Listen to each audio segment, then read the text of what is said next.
កជាស្រឡាញ់ស្រីនាងអូនមកប្រាប់បងថាមកមងដូចស្វាជីវកជាស្រឡាញ់ហ៊ានភ្នាល់មកមិនឲ្យខ្លាចចាញ់ហ៊ានភ្នាល់មកមិនឲ្យខ្លាចចាញ់អូនសាកមកស្រឡាញ់ធានាថាបានកំឡុងបងក៏នៅមាននាងឡើងសៃវៀនវាយបុកឲ្យមើលកំឡុងបងក៏នៅមាននាងឡើងសៃវៀនវាយបុកឲ្យមើលអូនថាខ្លាចគោរត់ផ្អើលអូនថាខ្លាចគោរត់ផ្អើលបើបានបណ្ដើបងធ្វើសង្សារ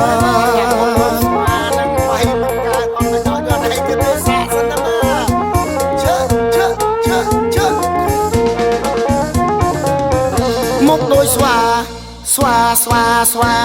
មុខបងដូចស្វាតែចេះដាំបាយចេះជួយស្រ័យមុងចេះតាមការពីអង្គរៈពុំងាយវាយមុខឲ្យងាប់ទៀតចេញក្រៅមុងរែកទឹកដាក់ពីងហៀដល់ធុងជួយកាប់ដីជុះផ្ទះបោកអាវលៀងក៏10បាវថែម10រងបងមិនស្រ័យធ្ងន់ការងារនឹងតើតូចតន់រកពីណាទ្រាំធ្វើបានអត់ធ្វើបានដូចបងទេណាមុខបងដូចស្វាអូនឬបងថាជីវ៉ាជាស្រឡាញ់អត់អារម្មណ៍មុខបងជុំរិញព្រោះអីបងគ្មានគីឡូចូលញ៉ែអូនបែរដើរចេញមិនស្រឡាញ់ធ្វើឲ្យរូបបងអង្គុយកាទុកឃើញមុខអូនពេលឌឺដងលែបខាយដាក់បងមុខបងដូចស្វាអូនឬបងថាជីវ៉ាជាស្រឡាញ់តែអត់អារម្មណ៍មុខបងជុំរិញព្រោះអីបងគ្មានគីឡូចូលញ៉ែអូនបែរដើរចេញមិនស្រឡាញ់ធ្វើឲ្យរូបបងអង្គុយកាទុកឃើញមុខអូនពេលឌឺដងលែបខាយដាក់បងថាមុងដូចស្វា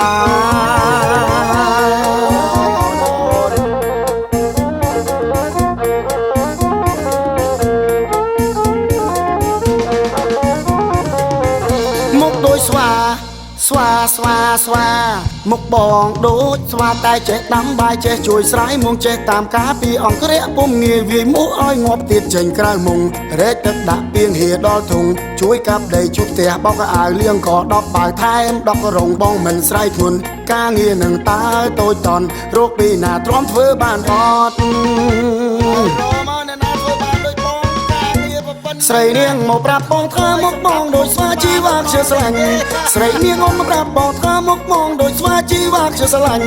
ហ៊ានភ្នាល់មកមិនឲ្យខ្លាចចាញ់អូនសាកមកស្រឡាញ់ធានាថាបានកំឡុងបងក៏នៅមាននាងឡើងសៃវៀនវាយបុកឲ្យមើលកំឡុងបងក៏នៅមាននាងឡើងសៃវៀនវាយបុកឲ្យមើលអូនថាខ្លាចគោរត់ផ្អើលបើបានបណ្ដើបងធ្វើសង្សារប្រាប់ឲ្យថាដូចស្វាដូចបងនេះណាអូនស្អីក៏ចេះដែរអូនឯងទៅរកមនុស្សប្រុសណាមកដូចស្វាឲ្យចេះគុំសក់ដូចបងអញ្ចឹងអូនឯងបើបានបងទៅសង្សារបែរជាផ្អើលពិភពលោកហើយទៅ